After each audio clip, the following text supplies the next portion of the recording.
parents sold car they gave me for my birthday, to pay for my gold sister's wedding. I got angry and ruined her celebration, and now I'm laughing because her fiancé left.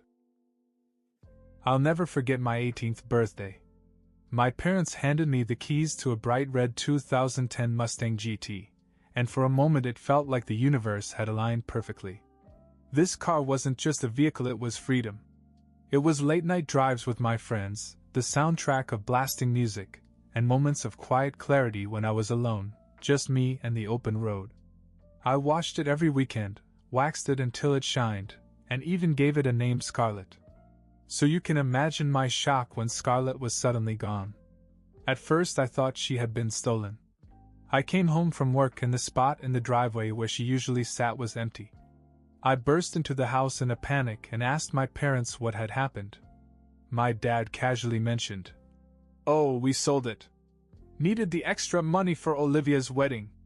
Like he was talking about trading in an old couch. I couldn't believe what I was hearing. My parents had sold the car they gave me without even telling me, just to throw my sister a dream wedding. And not just any wedding. Olivia wanted everything over the top, a designer dress, a venue that looked like a castle, an open bar, the works. Apparently, the 20 grand they had already set aside wasn't enough. Here's the kicker, the car wasn't even registered in my name. Technically, it was in my dad's name, so legally they could do whatever they wanted with it. But morally? It was a betrayal I couldn't overlook. They didn't even have the decency to ask me. I don't know if it was Olivia's constant whining about wanting a fairy tale wedding, or my parents' obsession with making sure their golden child was always happy, but they decided that my car was expendable. They didn't care what it meant to me or how it made me feel. That's when I realized something. They never cared about what I wanted. My whole life had been about Olivia. She got the best clothes, the most attention, the praise. I got whatever was left over. But this was too far. I didn't say anything right away. I just stared at my father, feeling this mixture of anger and betrayal boiling under the surface. He gave me a half-hearted apology about how it was for the family, and Olivia deserved this special day. But it didn't feel like an apology. It felt like he was trying to shut me up before I could say anything. I went to my room, slammed the door, and sat there stewing. They thought they could just take something that was mine and get away with it. They thought they could treat me like I didn't matter? No. They were about to find out how wrong they were. I spent the next few days trying to act normal. It wasn't easy. Every time I saw Olivia running around the house, all dizzy and glowing, I wanted to scream. She had no idea what my parents had done, or maybe she did and just didn't care. Either way, the sight of her made my blood boil. Of course, my parents were too busy fussing over the details of the wedding to notice how angry I was. The catering menu, the flower arrangements, the rehearsal dinner, it was all anyone talked about. And every time they brought it up, all I could think about was Scarlett sitting in some stranger's driveway because they had sold her out from under me. I decided I wasn't going to let it go. Not this time. Not after years of being pushed aside so Olivia could have the spotlight. This wasn't just about the car. It was about everything. The years of being treated like I was less important, the constant favoritism, the way my parents had made it crystal clear that Olivia came first. But if they were going to have a perfect wedding for their perfect daughter, I was going to make sure they remembered it for another reason. The idea came to me when I overheard Olivia talking to her fiancé, Ryan, in the living room. I wasn't eavesdropping, not on purpose, anyway, but her voice carried. She was complaining about some small detail, something about the colors of the napkins not matching the table runners. Ryan didn't seem to care. He just sat there, nodding along, clearly used to tuning her out. That's when it hit me, Ryan. He was the weak link. He wasn't exactly the picture of a devoted fiancé. He seemed more like the kind of guy who went along with things because it was easier than arguing. I'd seen him checking his phone during their conversations, rolling his eyes when she wasn't looking, even complaining to my dad about how expensive everything was getting. If I could get to Ryan, if I could plant just the right seed of doubt, I could blow this whole thing wide open. Of course, it couldn't be anything obvious. If Olivia or my parents suspected I was involved, they'd never let me hear the end of it. I had to be subtle, careful. Something that couldn't be traced back to me. I spent the next few days gathering information. It wasn't difficult. Olivia loved to talk, especially about herself. She'd go on and on about her relationship, her plans, her vision for the future. And in all her ramblings, I began to notice cracks. Like how Ryan didn't want to move to the city she picked out. Or how he wasn't on board with her quitting her job to focus on being a wife. It was clear that Ryan was already on edge. He just needed a little push. And I was more than happy to give it to him. The opportunity presented itself sooner than I expected. Ryan stopped by one afternoon while Olivia was out with Mom, finishing up some wedding nonsense. I was in the garage, pretending to organize tools, when he wandered in looking for a beer. "The fridge is over there," I said, nodding toward the mini fridge in the corner. He grabbed one, popped the top, and leaned against the workbench. "Man, this wedding stuff is killing me," he said, half laughing, half serious. "I don't know how people do it. I didn't even have to push." He was already cracking up. "Yeah, it seems like a lot," I said, keeping my tone neutral. "But hey, Olivia has a way of getting what she wants, right?" He snorted. "You're telling me. It's her world and I'm just living in it." I could have stopped there, but I wasn't finished. "Must be tough," I said. "I mean, you're paying part of the bill, right?" He nodded and took a long sip of his beer. "Yeah, and her parents are chipping in too, but man, it's a lot. I told her we don't need all that, but she won't listen. Says it's her dream." I shrugged like I didn't care. "I guess it's worth it if you're sure she's the one." That hit harder than I expected. Ryan hesitated, staring into his beer as if it held all the answers. "Yeah, sure," he said, but it didn't sound convincing. Bingo. I decided to twist the knife a little more. "You know," I said casually, "Olivia's always been intense. My parents spoil her, so she's used to getting her way. But hey, if you're okay with it, more power to you." Ryan didn't say anything, but the look on his face said it all. I let the conversation die after that, not wanting to overplay my hand. But I knew I'd planted something. A little doubt, a little unease. And with Olivia's personality, it wouldn't be long before that seed grew into something bigger. Over the next few days, I kept my distance, watching from the sidelines as things began to change. Ryan seemed more distant, less enthusiastic. Olivia noticed, of course, and began to press him on it. They argued a few times, loud enough that I could hear parts of it through the walls. Perfect. I didn't feel guilty. Not one bit. They sold my car like it was nothing. They deserved it. And Olivia? She finally got a taste of what it felt like to lose something she thought was hers. I didn't have to wait long for things to explode. The engagement party was the perfect storm. Olivia had planned this extravagant event in a fancy hall, complete with a live band, a professional photographer, and enough food to feed a small army. My parents had helped pay for it, of course. I went, mostly because skipping it would have been too obvious. Also, I wanted to see how things went. Everything started out well. Olivia was beaming, basking in the attention as her friends and family flocked around her. Ryan played his part, smiling and shaking hands, but I could see the cracks. He wasn't as attentive, didn't hover around her like an adoring fiancé should.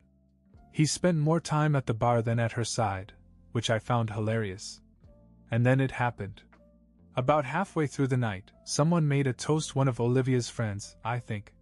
She went on and on about how perfect Olivia and Ryan were for each other, how they were soulmates, and how lucky Ryan was to have found someone as amazing as Olivia. Ryan's smile faltered. Only for a second, but I caught it.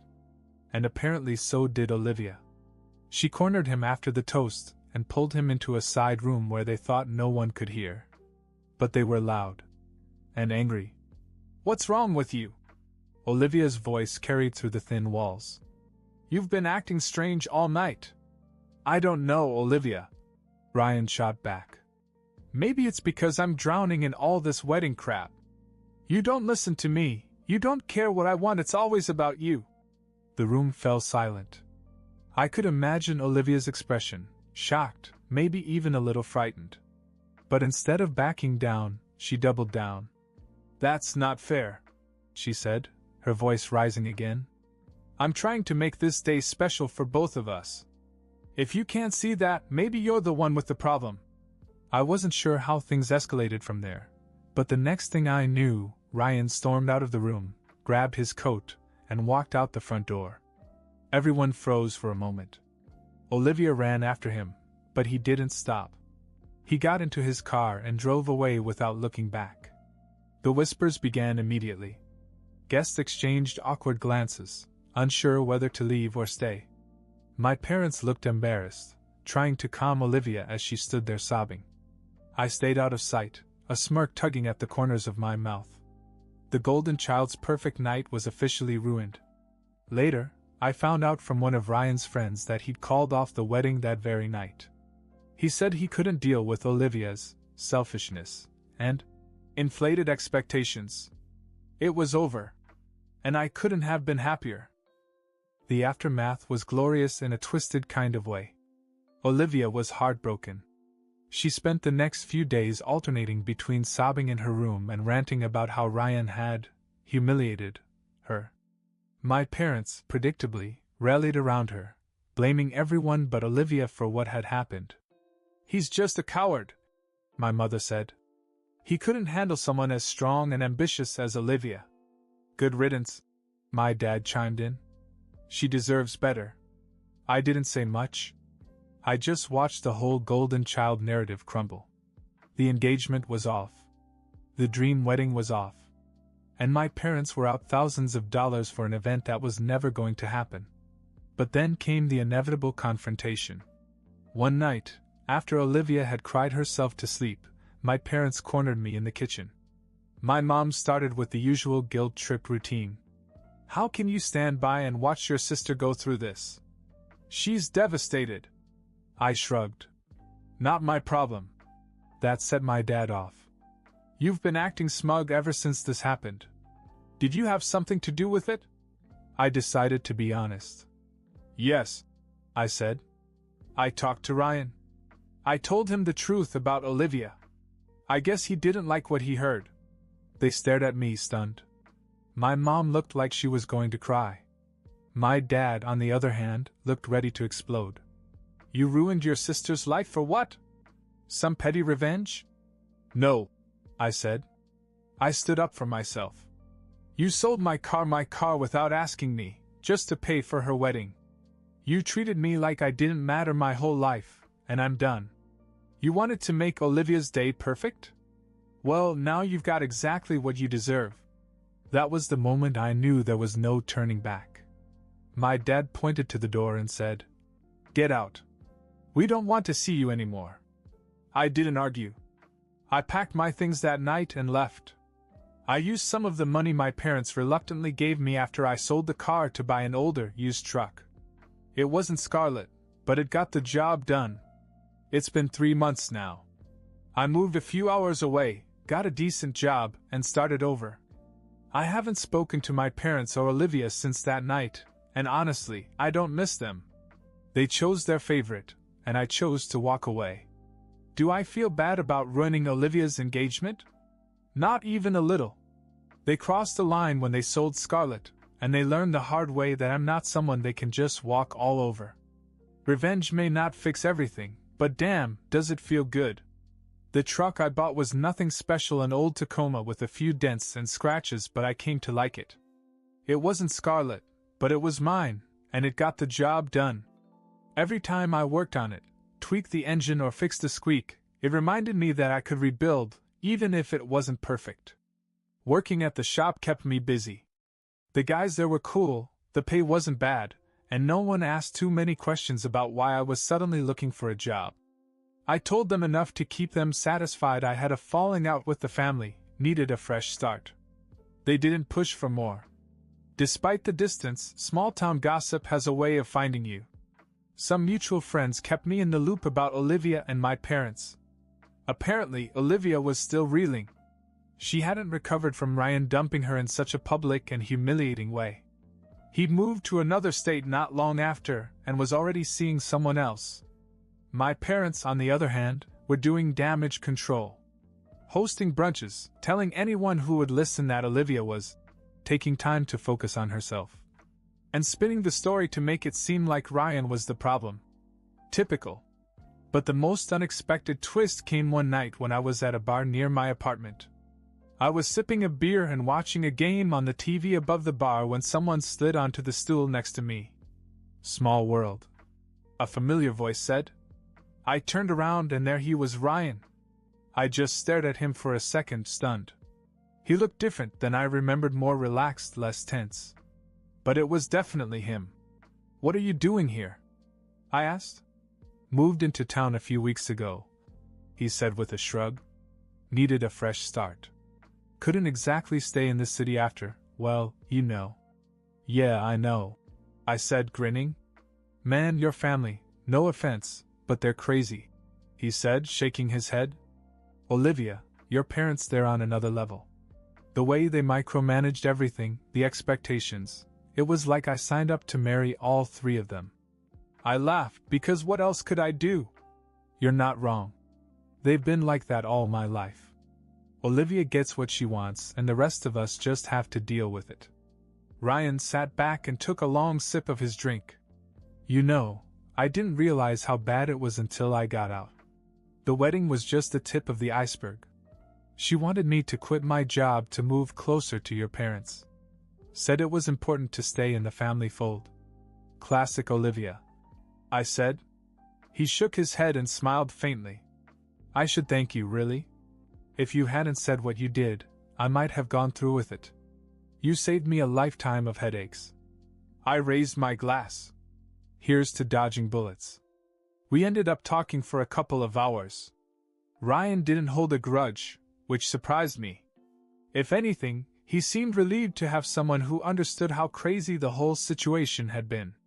Before he left, he said something that stayed with me. You did the right thing by standing up for yourself. They may hate you for it, but at least you're free.